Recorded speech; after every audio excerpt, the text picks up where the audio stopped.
Well, we'll have to wait a little longer before we can judge Episode 2 for ourselves. But for Hayden Christensen, who plays Anakin Skywalker, he's already in the thick of the action. But how did he get there? Here's Hayden.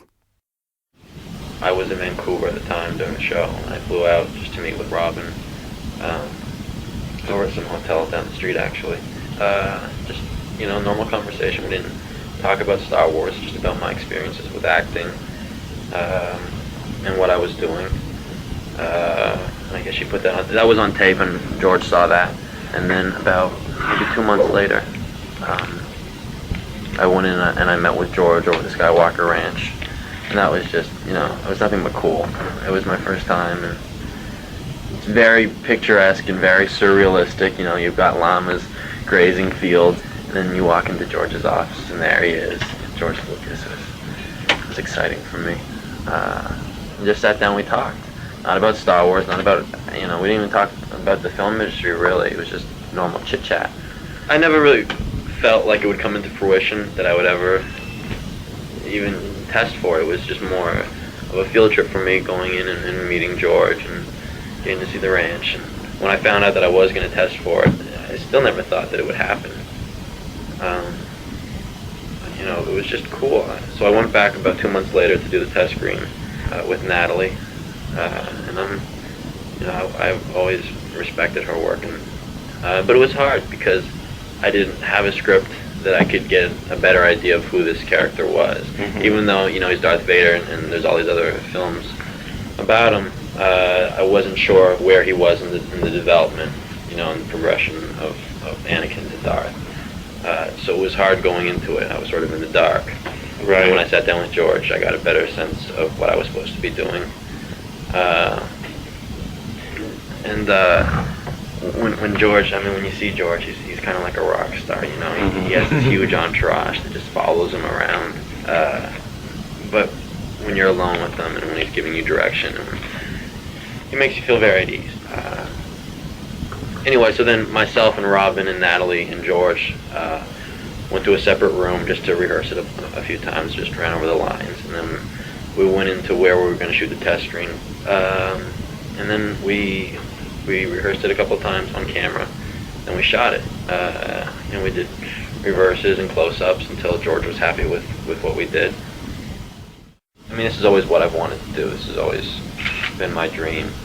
When I was about 7, my older sister was junior world champion on the trampoline, and they wanted her to do a Pringles commercial, the potato chips, and she did it, and then afterwards they requested that she sought out to get an agent, which she did. And so when she went to go meet with one of these agencies, there was no one home to babysit me, and I was just along for the ride.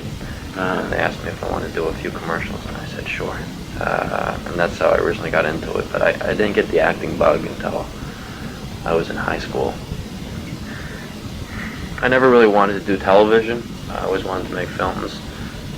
I've always had a love for film, and the reason why I developed such an interest in acting was because at the time that was the only way I could be involved in film. So I couldn't direct, I couldn't produce stuff, I'd act, and I guess that's why I got into it. All my favorite work so far has been on stage. I've done a couple of professional productions, but I did Hamlet. That would probably be my favorite part. Hamlet may have been his favourite theatre role, but his childhood heroes came from a long time ago, in a galaxy far, far away. Star Wars has always been a part of my life. I grew up on it, so it seems weird in that sense. Before my time, but everyone's seen it and everyone loves it. We were big into the Star Wars and all the paraphernalia. My brother had every little figurine and every starship. He's 27. He was just, he was fanatical about Star Wars. We used to, when Shadows of the Empire came out in 64, we used to lock each other in my bedroom, relay the controller back and forth until we, became Jedi Knights. Yeah, no, if you play it too much, I remember he used to visit me in my dreams. It just had such an impact. It was so different from everything else that I'd seen, and it affected so many other people that I knew. So many of my friends are just fanatical. about Star Wars. I mean, when Episode 1 came out, my entire high school vacated just to go to the first showing of it. You know, we all just rushed to the theaters to go see the noon showing of Star Wars. You know, we bought tickets for the theatrical trailers of it. I loved it. It was such a cool film. You know, I was always curious what Darth was going to look like under the mask.